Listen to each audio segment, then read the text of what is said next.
Hi, I'm Phil Constantine. On this episode of Travels with Phil, we're going to Columbus-Belmont State Park. It's in the western part of Kentucky, right alongside the Mississippi River. To show you where it is, let's start in St. Louis, and we will head south along the mighty Mississippi River, and eventually you will come to it on the eastern banks of the Mississippi. And as we zoom in, there it is located right there. And it's about 145 to 170 miles from Nashville, Memphis, and St. Louis. And there's lots of parts to it. There's a Civil War area, Cherokee area, and about an earthquake that was one of the biggest ones ever in the United States. Travels with Phil continues here from Columbia-Belmont State Park. I'm in Kentucky, right down there. Across the river is Missouri. And if you go far enough up to the right here, you come into the southern part of Illinois around Cairo. Although it's spelled like it's Cairo, but it's Cairo, so I've been told. You can see a good long stretch of the Mississippi here. Goes around some bends over there. This is why this was such a good spot for potential fort in the Civil War, because of these bluffs here, and there's a sharp curve, and the river gets sort of narrow through here. And you can see by this map here some of the Civil War activity in red, the Union in blue. And the battle took place September 1861. Up until this point, Kentucky had been neutral, but when the Confederate came in, eventually Kentucky sort of sided with the South. These are some of the diagrams for the place they put in there. They put a big chain across this Mississippi to keep Union forces from going south, and this is part of the chain that's there in the park now. And as you can see here by this diagram, most of the fighting took place on the west side of the river, and the fort was on the east side.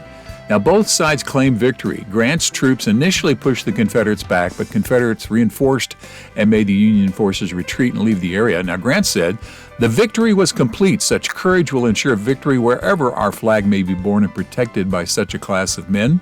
And Confederate General Polk said, "My first acknowledgement for this triumph of our arms and the defeat of our enemy are due to the favoring providence of Almighty God, and by which the hearts of our troops were made strong in the day of battle, and he has given us victory." He was a bishop, by the way. This was Grant's first major battle and the first of the campaign by Union forces to win control of the Mississippi. Each side had about 100 fatalities and 500 captured, missing, or wounded. So let's take a look at some of the fortress structures there at the park.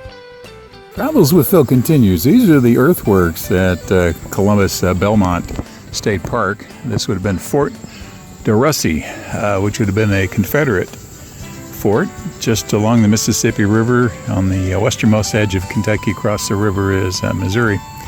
And man, these are some really developed earthworks here. Multiple areas going up. This one just right here and directly in front of us is probably about 7 feet tall or more. The ones in the distance up there maybe 10 to 13 feet high. And the battle that took place here was Ulysses S. Grant's first battle. And General Leonidas Polk was the Confederate side. Both sides claimed it was a victory. All right, Columbus-Belmont Park. Got a butterfly down here. Really nice looking one. Also got this thing. I've never seen anything quite like this. I don't know if this is a bee or what it is.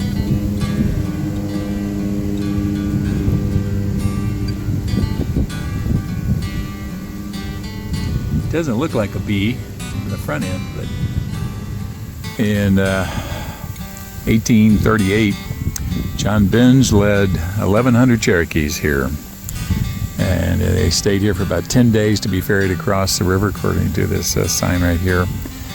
And it took them 3 days to get across, and they had a 70-mile trek through the swamplands over here through to Jackson, Missouri, and then they still had to get down into Indian Territory.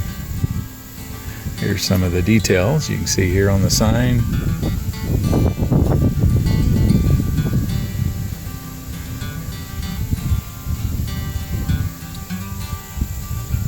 And this is part of the Trail of Tears National Historical Trail.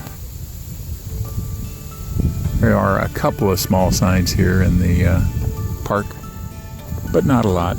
The museum, which is in the little house over here, doesn't have anything about the Cherokees in it. In 1812, the biggest earthquake in the lower 48 states happened over in that general area over there. At least the epicenter was over there. It was felt all the way to New England. The epicenter was New Madrid. Now, most people would look at it, might want to say Madrid, but they pronounced it Madrid, as in M-A-D-R-I-D, but it's spelled M-A-D-R-I-D with no hyphen. And literally, whirlpools opened up, holes dropped in the river, riverbanks caved in. More people were killed on the river than were killed on land, but literally, it was felt all the way to New England. New Madrid was completely destroyed. Parts of the river, there were tidal waves going through the river. Some people said it looked like the river was flowing backwards. There were fish thrown up on shore. Boats sank. Literally, they had holes drop in the bottom of the river. Water started flowing into them, creating whirlpools. Boats were sucked down into it. It was an 8.8, they believe, earthquake.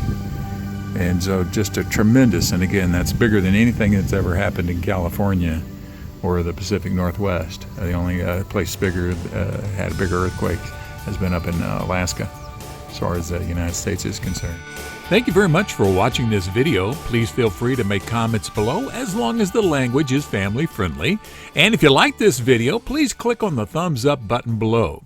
You can also subscribe to my YouTube channel by clicking on the circle with my picture in it in the lower right-hand corner of the video. The arrow is pointing at it now. And once you have subscribed, you can be notified of when I have a new video posted by clicking on the bell icon in the description field below the video. Thanks again for watching.